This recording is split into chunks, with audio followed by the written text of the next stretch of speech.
Bapak juga terkenal membuat buku sebanyak 125 buku, tidak salah ya? Kan satu, tapi akan bikin terus, masih banyak kan. Sampai saat ini sudah 125 buku. Saya lagi bikin pedofilia, karena saya orang pertama yang bela membongkar pedofilianya JIS kan. Tempo buka waktu itu. Saya lihat berkas, karena mereka dihukum pengadilan negeri, bebas pengadilan tinggi, dihukum di Mahkamah Agung kan. Ada datanya di sini. Jadi dari buku Bapak itu, kalau nggak salah, Bapak membuatnya dalam penjara aja 17 buku ya? Gampang sih, karena kan saya buat pengalaman. Jadi matter fact, legal basis, legal analysis, keputusan. Kan sudah ada dananya banyak kan. Keterangan ahlinya semua ada di situ. Itu kan, saya kan bisa menciptakan itu karena saya memang profesional dalam membela kan. Dan sering menulis ya? Memang kalau sudah dapat judul otomatis itu judul hari ini saya bikin. Terus ya? Jalan. Bukunya ini semua tebal-tebal loh Prof nih. Iya betul. Luar biasa loh. Iya. Dan kalau nggak salah juga yang bahasa Inggris ada berapa? 20 buku ya, bahasa ada. Inggris ya? Jadi dari buku sekian banyak yang Prof buat tuh, ada nggak yang khusus yang mungkin paling istimewa menurut Prof? Bagi saya semua menarik sih, karena saya kan pegang-pegang perkara menarik. Perkaranya Luna Maya menarik. Karena itu sebelum undang-undang IT. Pada waktu itu Luna Maya saya ke Kapolri. Saya bilang ini kan tiga-tiga ada di adegan itu. Yang dua mesti masuk dong. Udahlah Uce, ini politik, pasti yang dua nggak masuk. Gitu coba. Jadi banyak masalah hukum itu campur aduk dengan politik, termasuk si Lukas NMB. Masa 184 saksi 17 diperiksa? Semua mengatakan nggak kasih suap. Kenapa dia nggak 184? Kalau 184, dia keburu meninggal kan waktu sidang. Ya. Saya dipaksa-paksa untuk terima putusan, saya nggak mau. Karena masih ada kasasi kan. Akhirnya kan nggak ada keputusan kan. Kalau orang lain detekan, saya nggak mau. Ini barusan 3 minggu yang lewat, pengacara Rusia mau kerjasama sama saya. Karena mereka akan tanam modal. Saya udah kasih data-data saya. Ini saya bela anggota dari Portugal, ditunjuk oleh konsulatnya. Dan satu saya bela dari Italia lagi. Kira-kira dalam kasus apa itu? Macam-macam kasus pidana. Kalau si Rusia dia mau kerjasama sama saya dalam pidana International Business Agreement. Jadi kalau mereka datang sini bikin perjanjian, sama saya kasih tahu hukum Indonesia Undang-Undang Nomor 167 begini, ini, tapi pada dasarnya sama sih ya, itu aja. Profesor kan saya dengar juga sering melakukan pembelaan di luar negeri nih, bahkan ya, di betul. Amerika pernah, di Inggris, di Australia, itu gimana ceritanya? Kebanyakan kalau saya bela, kecuali pilot Said ya, karena narkoba saya dikirim pemerintah Indonesia pada waktu itu ya kalau dia. Kemudian kalau yang lain sehubungan dengan penanaman modal asing, karena kebanyakan mereka tanam modal di sini, ada dispute, tunduk kepada hukum luar negeri, saya ke sana untuk menjelaskan bagaimana kedudukan, misalkan sekarang Hendra Raharjo, saya jelasin. Hendra Raharjo, di Australia maksudnya pada waktu itu. Ya, betul. Ya, memang di dalam dunia katakanlah praktisi, saya ini udah cukup lama ya. Sudah berapa tahun saya? 34 tambah 42, udah 70 itu 70 tahun ya, lebih praktek. Di dalam dan di luar negeri, jadi masuk akal ya. Kalau semua orang mau memakai jasa saya. Dan karena kalau saya bela perkara, saya nggak pernah makan dua piring ya. Selalu apa yang saya lakukan hari ini, saya laporin hari ini. Terus Prof kan ini... Kalau nggak, saya nggak dapat klien waktu keluar penjara. Iya, trust yang penting. Ya, karena kalau bermain dua sisi, saya nggak mau. Itu pasti nggak ada lagi yang klien yang pernah saya pegang, orang datang lawan dia, oh nggak bisa. Saya tahu rahasianya dia. Uang nggak, bagi saya uang bukan segala-galanya sih. Saya bahagia tanpa duit, tanpa cincin juga saya bahagia.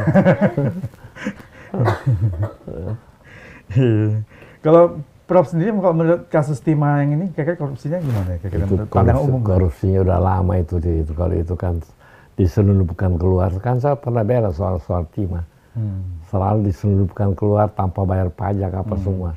Makanya tiap oknum pejabat di sana kekayaannya melalui Timah itu, saya tahu kok. Tapi kerugian ini kan selain kerugian materi kan ada kerugian akibat urusan lingkungan. Ya mestinya bayar pajak dan nggak bayar pajak, itu yang kerugian yang dihitung kan. Ya. Memang itu tempat paling enak itu kalau di sana. Saya udah bela di seluruh Indonesia Pak. Begitu keluar, 2 hari keluar penjara, saya bela di Pontianak. Habis itu bela di Labuan Bajo soal tanah. menang juga. Habis itu bela di Tobelo, oh jauh banget itu ya. Naik kapal terus naik mobil berapa jam itu ke sana.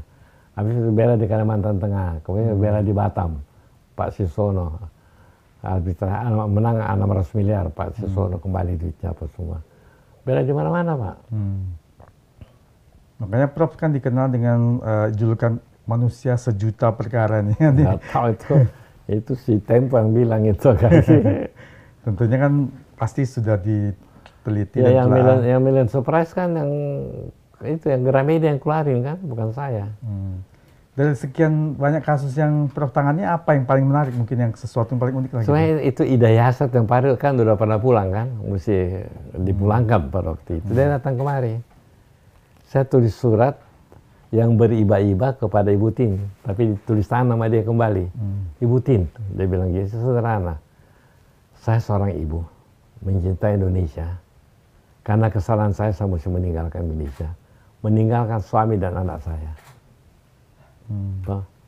Harapan saya adalah satu-satunya mungkin Ibu Tin sebagai seorang ibu bisa merasakan apa yang saya alami sekarang. Tulisnya di sini, waktu itu Hikmahanto masih di sini pegawai saya.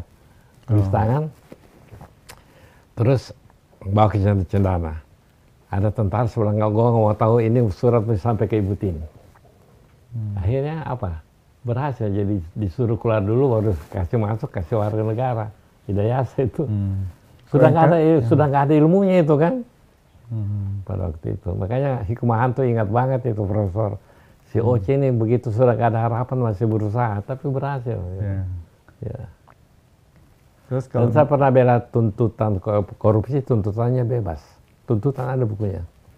Money laundering tuntutan, bukan putusan loh, tuntutan bebas. Di Makassar 1, Jakarta Selatan 1. Saya kaget juga. Biasanya kan putusan didakwa dulu, ini sampai dituntutan bebas, tidak terbukti. Tidak sampai putusan? Tidak sampai putusan. Apa membuat dasarnya? Karena bukti-bukti yang terungkap di persidangan sama sekali tidak bertentangan dengan BAP. Itu aja. Luar biasa. Ya itu saya bukukan itu. Nggak ada pengacara kali yang pernah bela perkara tuntutan bebas. Iya. Nggak ada.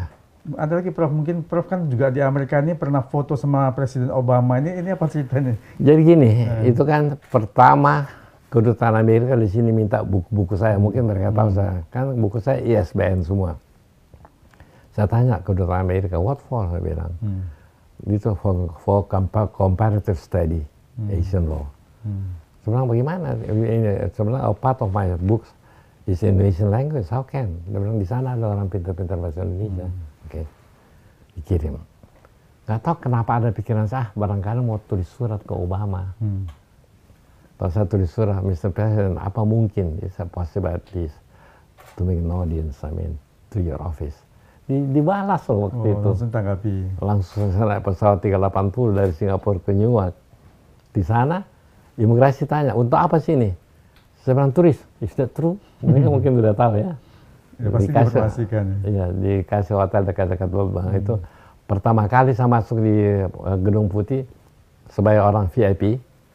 Dibawa keliling dulu sampai ke dapurnya apa semua, baru kurang 10 menit persis di ruang tunggu. Kasih keluar ini semua Pak. Di itu persis jam waktu kita masuk ke dalam. Ya, itu saya terharu setengah mati, nggak sangka seorang itu pengacara yang mungkin nggak ada apa-apanya ya bisa diterima, dan saya udah persiapkan apa yang saya mesti ngomong. Pertama dia juga lawyer waktu baru selesai, kedua mengenai krisis global, saya tulis buku mengenai itu saya kasih. Jadi artis ya knowledge about the crisis in Indonesia. Sebentar aja 15 menit selesai. Karena banyak yang masuk sih. Foto-foto sama-sama. Itu foto bukan dari saya Pak. Dengan di buku kan. Itu dari dia. Dia kirim kemudian. Kirim. Karena jadi waktu dia datang ke Indonesia, saya tamu VIP Pak. Luar biasa. Ya.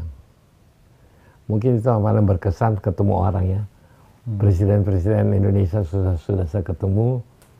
Kemudian konglomerat Indonesia sudah pernah saya bela, termasuk Antoni Salim apa semua ya. Termasuk si katakanlah pemimpin Hatta sampai hari ini. Bun, kemudian Pohan apa semuanya saya pernah bela. Jadi beruntunglah sebagai pengacara, supaya perantau datang tanpa apa-apa, akhirnya juga ada juga apa-apanya walaupun sedikit. Itu hanya menjadi pengalaman hidup ya. Iya.